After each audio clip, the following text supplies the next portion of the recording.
Great fun plant to use. It's good for the kids. It's easy to propagate. These will actually grow to 1, 2, perhaps 3 feet tall. They can get pretty large.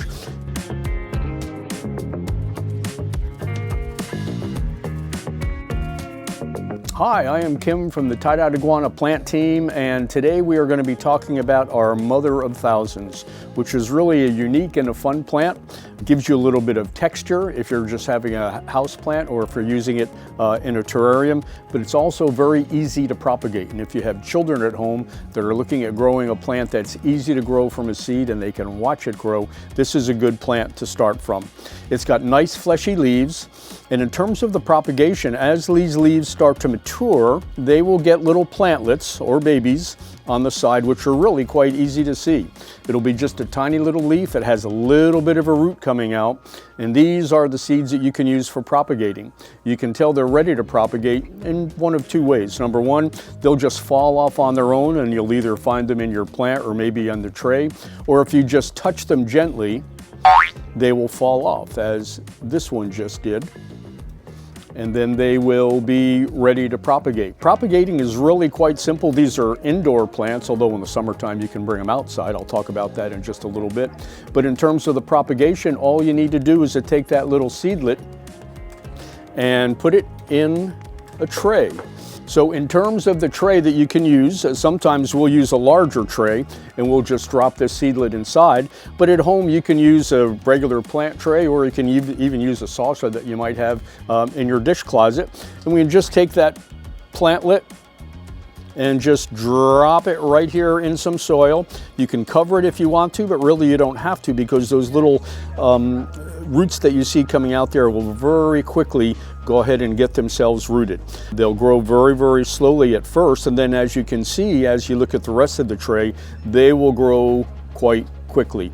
And then it's not unusual for some of these plantlets themselves, as they mature, to go ahead and put out their own little plantlets. And these will just, same thing, when they're ready to fall off, and this one quite not ready, they will go ahead and drop into the soil. Oops, and there you go. You can see that one is just popped off. We go ahead and drop it down. Keep them moist in the beginning. As they grow, maybe once a week in terms of watering, but when they're in the plantlet mode, perhaps twice a week, a little bit more watering. If you should see any of the leaves that are just getting a little droopy, you can go ahead and clip those off. You can just pinch them off, because when they get a little bit sad like this, they're not going to be producing any more rootlets, and you can just go ahead and pinch those off and dispose of them. The rest of these will grow quite well, and then when you are ready, you can take one that's a little bit more mature, take a small trowel or even a plastic spoon, and just go ahead and dig them out.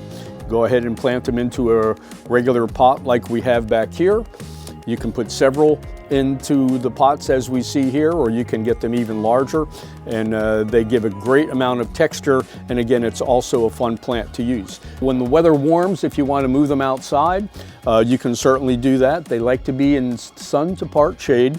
If you do move them outside, however, they do have a tendency, for whatever reason, to attract slugs, tiny little snails, and you need to look in the soil. If you see your leaves starting to get chewed up just a little bit, that probably means you have some slugs in the soil. And these can be really, really, really tiny, to the point where they're hard to see. You might even need a flashlight, but if you see little slimy trails along your dirt here, along your soil, that probably means you have slugs. And you can either pick them out with your fingers, or if they get into the plants and it's a little hard to get in there, perhaps a longer tweezer will go ahead and take them out.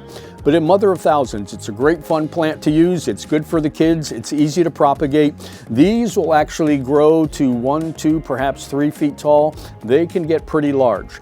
So think about that when you're planting them, but generally speaking, if you're going to be putting them in a pot, it doesn't really matter how big they get. You can move the pot around, and then at the right time you can transplant them.